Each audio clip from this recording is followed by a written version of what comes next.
One of the most deflating things we can hear as a coach is at the end of our sales call, our prospect says, let me think about it, right?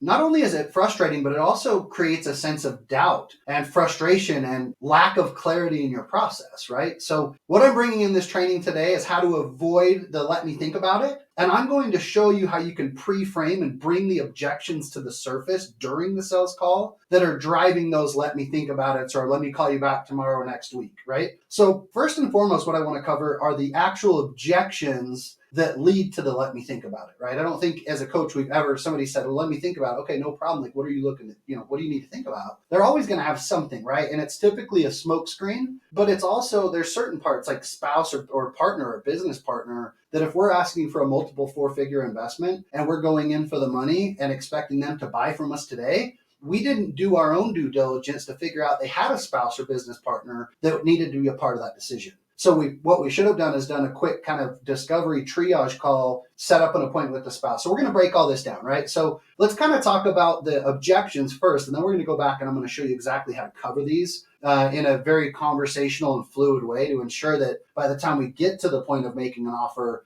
we know that are we going to do it today or is it going to be, let's set a call with the spouse, right? So let's dive into it. The first one right here, and sorry, this is just a whiteboard kind of drawing it up here as we go, but the first one's clarity, right? Why don't they have enough clarity in how to handle this? So there's so many times that you'll get to the end of a sales call, and I get this all the time with coaches where it's like, I know my offer's great. I know I can serve these people. They're a perfect fit. They're in the income demographic with their business. They have all the pain points that my clients have, and I know I can serve them, but there's just something happening in my sales calls where I'm just not getting that clear, right? I'm not getting that across. Well, here's the correlation that a lot of people don't connect with, which is your client is not necessarily, when they say, I don't have enough clarity, it's not necessarily they don't have enough clarity on your offer. It's that they don't have enough clarity that you understand their problem to the fullest extent, to where you've asked enough questions, you've driven that completely home to where they're like, wow, you get this as good, if not better than me. And what that shows is leadership and that you've been there and done that. And it shows, hey, I've got the tools to help you fix your problem.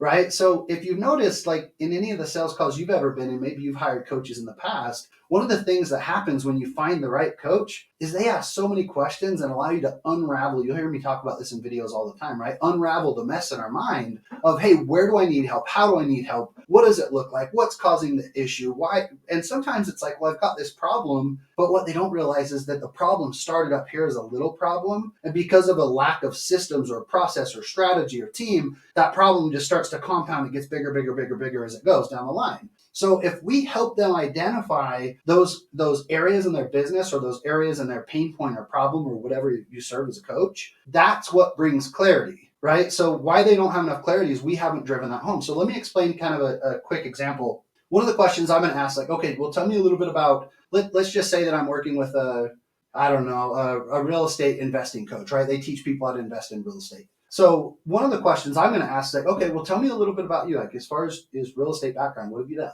You know what? I've tried to do a bunch of rental properties of my own. I've had 4 or 5 deals under contract, and it always, they always fall apart, or the funding doesn't come through, or whatever it is, right? And it's like, okay, what happened with the funding? Right? Notice my tonality and my agenda, right? There's no agenda. I'm not going to ask these questions to drive a sale. I'm going to ask these questions as like a private investigator, right? And this client is guilty of not being a client until proven innocent.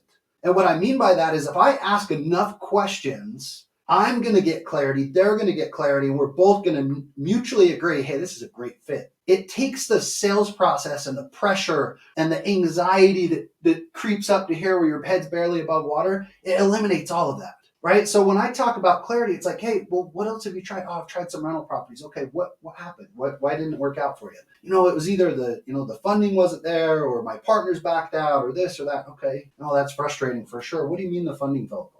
Well, I was using private money. I had some family members that were going to invest in the deal, and then they got cold feet and they backed out. And okay, well, that makes sense. I hear that often when people are new to the business. Like, what kind of systems did you have in place, or what type of due diligence did you do with your family to verify what type of deals they want to get involved with, and what their threshold was, what the returns and expectations were, how much of that cash they needed to have liquid, what systems or conversation did you guys have about that up front?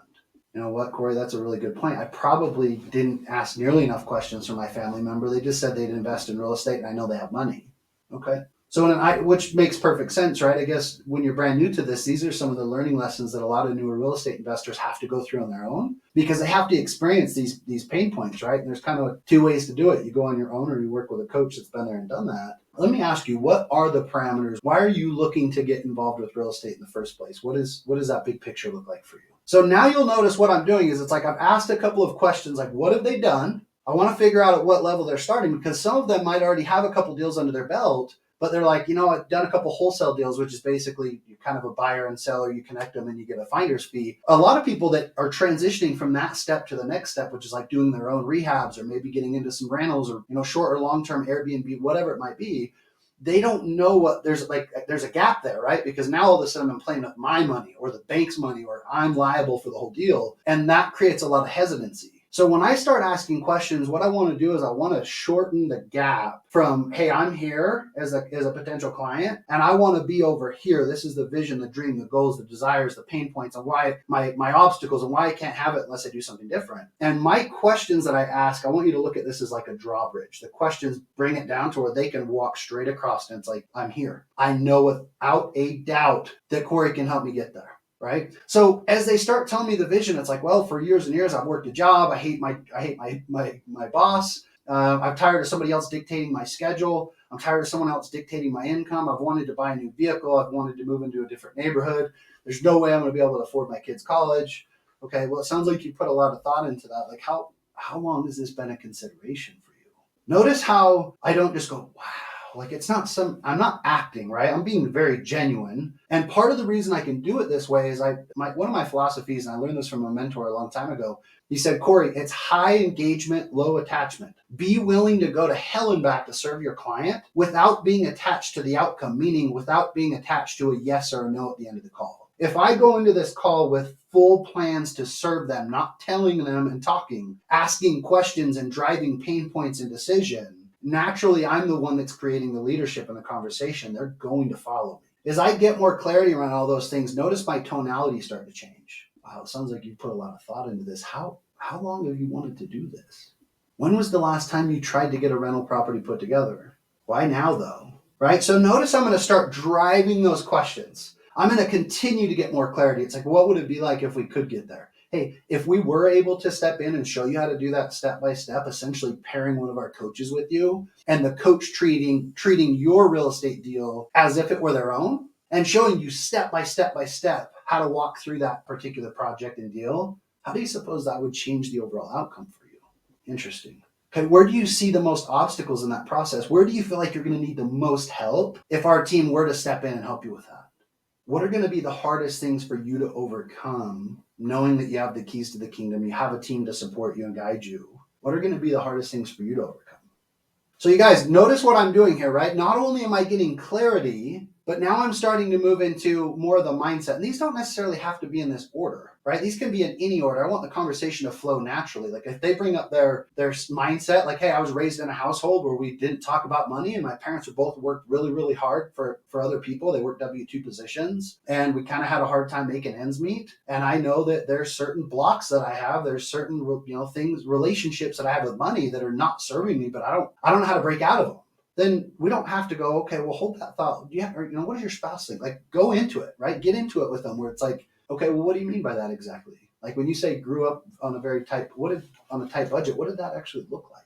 Notice my tonality is very genuine, right? It's very authentic. And I'm genuinely asking the question. I want to know, I want them to get back in that mindset. What was it like growing up in that situation? What did it feel like when mom and dad said, I can't have this because, or we can't go do this because? Now, let me be very, very clear here. I am not doing this to be an emotional terrorist. I'm doing this because I want to help them understand that what got them here is never going to get them there. Right? But I don't want to say it. I want to ask the questions around it that are going to drive them to understand, you know what? I'm ready. I have to do something different. And if I'm unwilling to, I'm going to have to just sign up for where I'm at for the rest of my life, waking up at 65, 70 years old, hoping Social Security will still be around. Plain and simple. Like that's what it is, right? So What I want to move into, let's talk about this, the partner or spouse a little bit. I think a lot of people drive into this conversation. A lot of coaches go into this where it's like, hey, I got world-class fulfillment. I've got a phenomenal offer. I know I can serve the heck out of this person, but they're missing one massive ingredient, and it's the spouse. So think about it. You go through this conversation like we've been going through, right? We're going through all the clarity, the questions. We're driving it home where it's like, I mean, we're getting to the absolute core, unraveling the mess in their head, where they're like, wow, you understand, like you clearly understand my problem. Keep in mind, it took us a while to get here. Like my discovery phase on this call, it might be 30 to 45 minutes. It might be 15 minutes with somebody else. But what happens is I'm checking the boxes off for them internally and subconsciously to go, oh yeah, that makes a lot more sense. Yeah, I didn't really look at that last time. Oh, you know what? You kind of pulling the curtain back and showing me something that I would have never thought of until I ran into that. Right. So as I start to ask those questions, we've got to remember something. If I ask them to make a decision today, but they're like, look, my spouse has to be involved. I didn't cover that in the first place. I should have covered that in the first 10, 15 minutes, right? Maybe it's 5 minutes, depending on how the call is going, but it needs to be at the upper part of your conversation. And the reason for it, you guys, is I want to make sure that I hold some of my ammunition. It's like, I don't want to tell them everything that's involved with the offer, what it costs, how long we're going to work together, what the coaching is going to be like, whether it's one-to-one, group, etc. I don't want to tell them about if I have a guarantee, because here's what happens. They take that data, they're going to absorb about 30% of what you tell them, and it's going to be very high level. They're going to go to their spouse and say, look, I've got this company. They're going to teach me how to invest in real estate. They're going to hold my hand for the next 6 months, and it's going to cost me 15 grand. What do you think? If you're the spouse and you're not part of that initial conversation where we're unraveling the pain points and the problems that you're having, I don't blame the spouse for being like, no, we're not doing that. 15 grand's a lot of money. Here's the problem though, you guys. It's this part right here. It's the mindset. The mindset's the problem. It's not the money. It's the relationship right here next to it with debt. It's the way that they view money. It's the way that they've been raised to view money. Think about it. Most of us were probably taught the same thing, right? Work hard for money, work hard for money. Go to school, get good grades, get a good job, save all your money, and things will work out. That was really good advice, I would imagine, back in the early 70s, maybe late 60s, when you could go get a job for GM or Ford Motor Company with a $50,000 a year position with a pension, and your wife could stay home or your spouse could stay home and raise the kids, and you could retire on 80% of your wages for the rest of your life. That worked a long time ago, and it worked well. That's not real anymore. There aren't pensions like that anymore. The income to support a family is not there with that mindset anymore. The way we make money is differently. The way we use debt is different. I can't tell them this though. And I certainly can't expect the person that I spoke with to properly convey all of that information either. So I've got to decide at this point, hey, tell me, you married? Do you have a significant other? Oh yeah, they're great. Tell me a little bit about them. What do they do? Oh, my wife, Susan, she works at the bank. She's great, super supportive. She knows that real estate's been a passion of mine for a long time, and I put a lot of time and effort into it. She does a great job with her. She loves her job, and she's not really into real estate, but she knows I love it. Awesome. Well, I'm glad to hear that you have a great partner and they're supportive of you. Let me ask you this. Has Susan seen all the effort and frustration and trial and error that you've gone through in real estate so far? What is her take on that? Have you guys ever hired a coach before? Have you ever paid a mentor or been involved with any sort of mentorship to help you through this? Notice how I'm asking questions that kind of sprinkle all this in. It's like, what's your mindset around coaching? What's your mindset around what it's going to actually look like to get a solution? What's your spouse's take on that? If they invested before, what was it? What happened? Why do you think it didn't work out? Did it deliver the result you were looking for? How much of that fell on you not doing the work? And Bob, and I'm not giving you a hard time here, just being honest. Did you do exactly what you were supposed to do? Did you suit up and show up? Now, the client that I want to work with is going to hold some accountability there. You know what? I could have certainly worked harder. I could have certainly put in more offers. I could have certainly done this or that.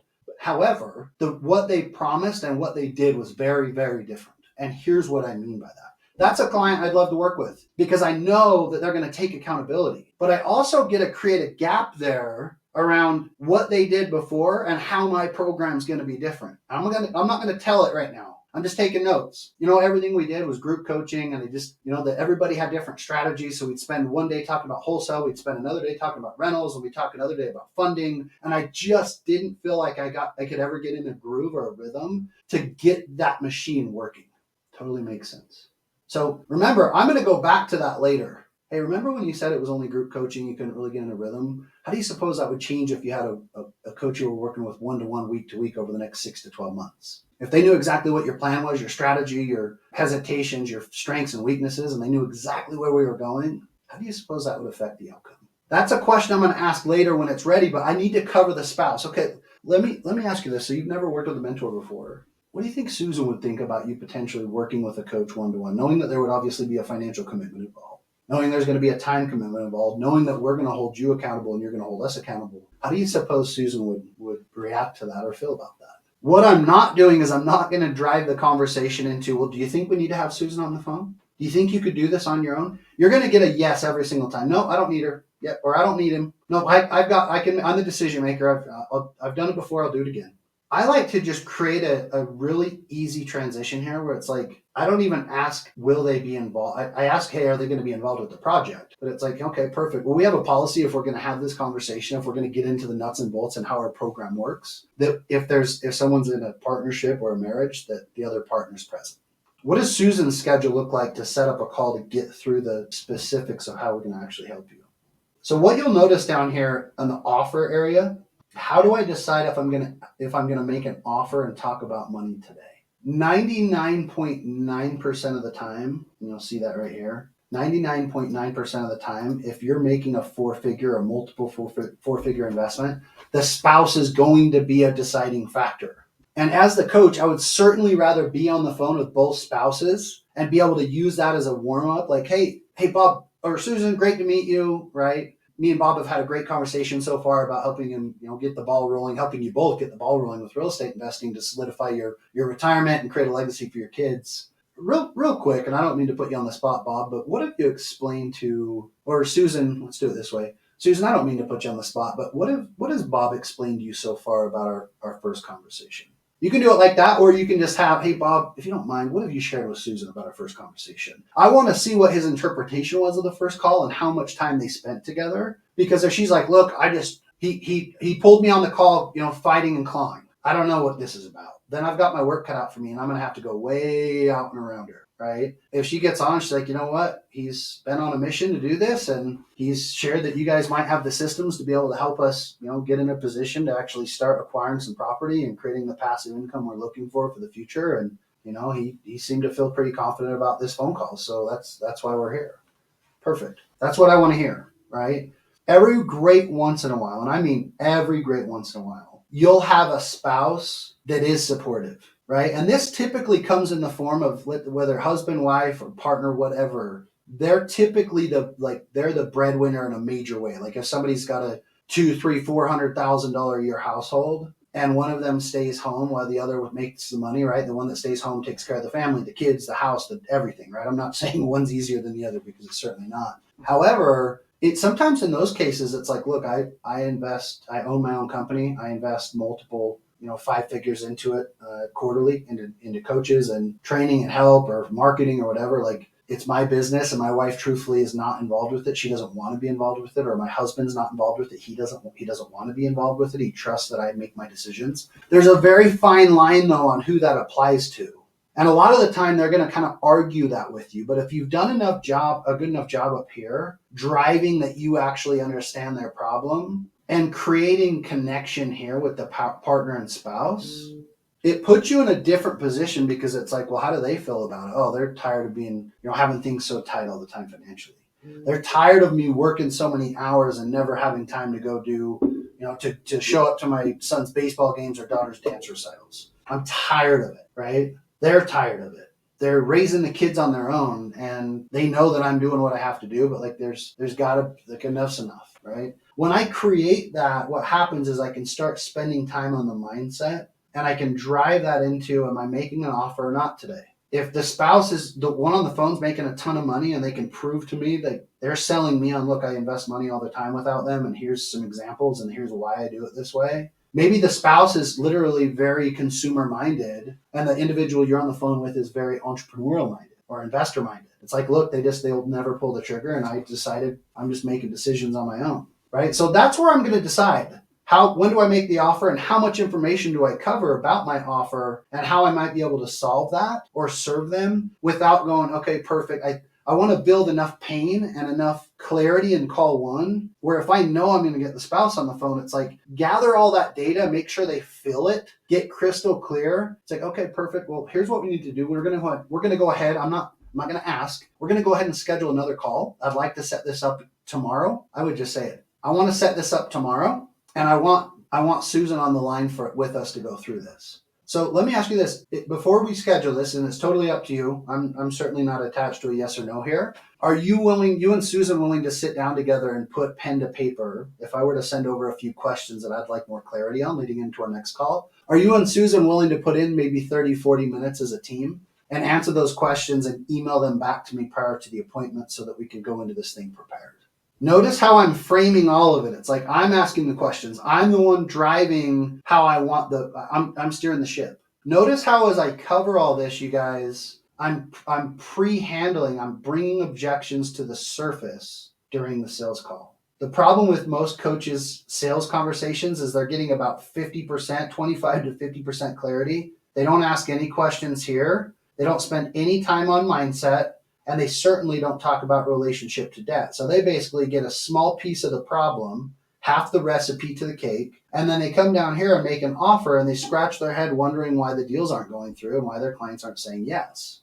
When I talk about mindset, what do you think that has to do with making a decision?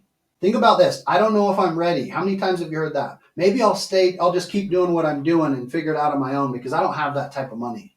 I can't make that kind of investment without my spouse. I don't have that kind of money.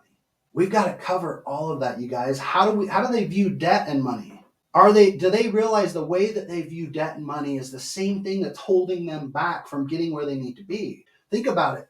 It takes money to make money. They've always worked a job. Truthfully, hey, Bob, if your job, and I don't mean this rude, but if your job was ever going to create a solution, you've been there for the past 25 years, do you think it would have done it by now? Bob, when you think of debt, right? And this isn't just for real estate, you guys. I'm talking about debt because in most cases, your clients are going to use a credit card to invest in your program or a line of credit. We've got to teach them how to look at that debt differently. It's not their money, it's the bank's. We're letting the banks carry the heavy load. They're doing the heavy lifting while we're responsible for a small monthly payment back to the bank. So if we could make a small monthly payment back to the bank for a handful of months while we got this process going, whether it took us 6 months, 12 months, or 18 months, are you willing to allow the bank to carry the load on a credit card, your credit card, so that we can show you how to do this, right? That's the end result. But before that, it's like, hey, what's your relationship to debt? When you think of incurring more debt, obviously to work with us work with our team, work with my program, whatever it is, there's going to require a financial investment. They're going to ask you how much, right? The people that are really worried about it, they're going to ask you how much. It's like, that's a really good question. Why do you ask? That's interesting. I don't typically get that in this conversation. Why? And I don't mean this rude, Bob, but why is that a concern to you right now? I want them to start realizing that they're thinking like a consumer, and if they're talking about starting a business or building something greater than what they have now, they've got to quit looking at the cost. They've got to start looking at it as an investment. What is the return on my investment? What is the potential return on my investment? Bob, when you think about incurring debt to start a business, whether it was $10, $20, $30,000 on a credit card, what's the first thing that goes through your mind? Notice how I'm breaking this down step by step. Hey, let me ask you something. You mentioned it's scary when you think about debt and incurring more credit card debt or starting a business. You mentioned it's scary for you. Why do you suppose that is? What's scary about it? Notice how I'm not taking any surface level answers, right? I'm getting right down to the brass tacks. Well, growing up, my parents had a lot of credit card debt. They had a lot of debt, and it just strapped them down to where we could never do anything as a family. And I've just always been afraid of it. My grandpa told me, my parents told me, like, don't use debt. Don't totally get that, Bob. And I think most of us were probably raised in a very similar position. Let me ask you something, though. Taking the emotion out of it, if we look at it logically, is that theory around money serving you financially? Is it serving you in a way that creates time freedom for you and your wife or your spouse or your kids or anybody and your people you want to spend time with, your loved ones? I'm trying to drive down, it's not about the money or the debt. It's the way that they perceive debt and money. I'm going to talk about the entrepreneurial versus consumer mindset. What do you think separates the entrepreneur from the consumer when it comes to mindset and money? I want them to think through that. It's like, well, as a consumer, Most of us are working a job. We refuse to invest money because it scares the heck out of us, right? Okay, for sure. The entrepreneur is more afraid of waking up at 65 years old insufficiently funded. They're way more afraid of that than taking a risk right now on a proven system with a team of people that's helped hundreds and hundreds of other individuals create that same dream or the know-how.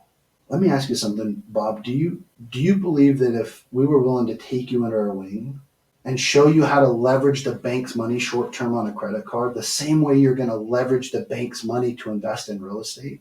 We're talking about a 2% monthly interest, even a 24% annual interest. Most people run and hightail it away from that.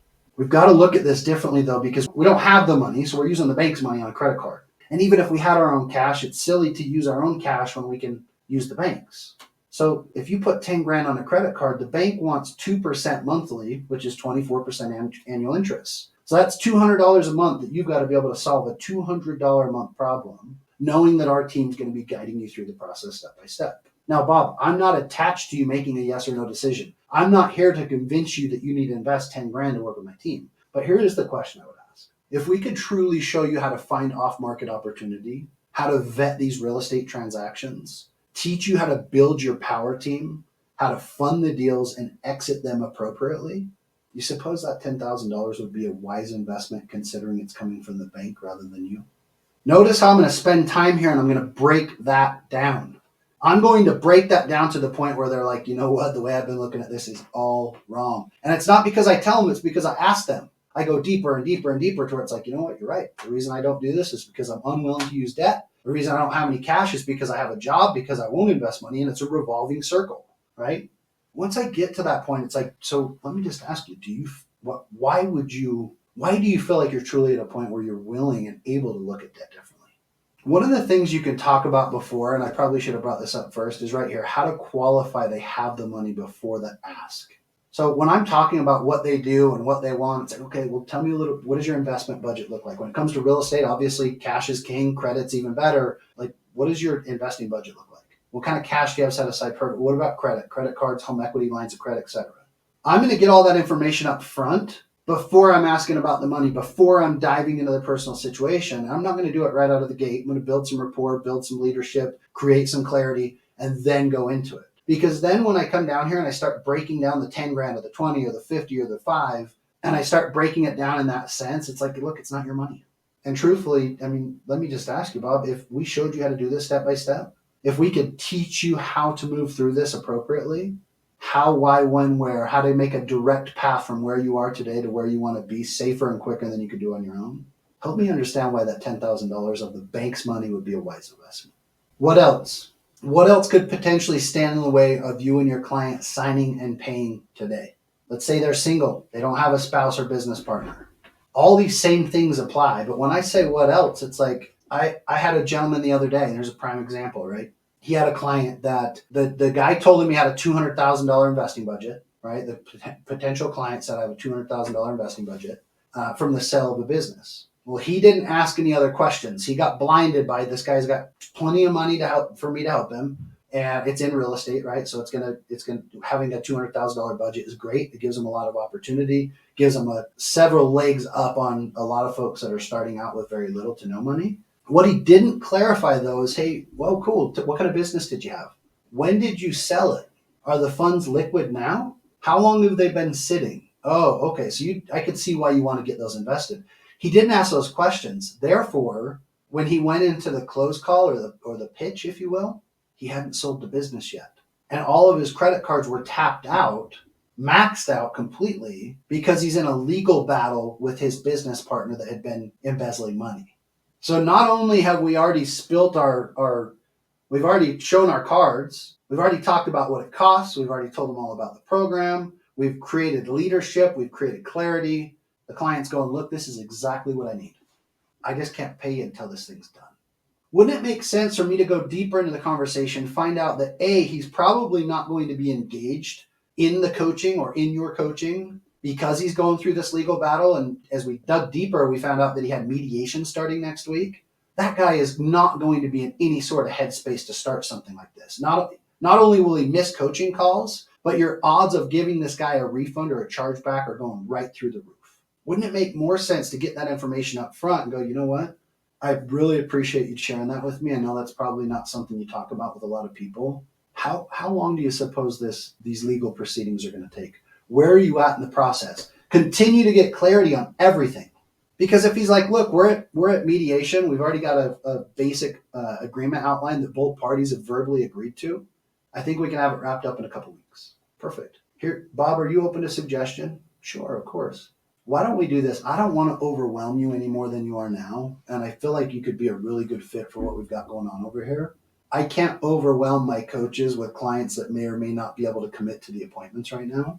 Do you think it would make more sense for you and I to connect in the next couple of weeks, and I'll hold a spot for you then and get you started with your coach once these proceedings are done and you have the cash on the way?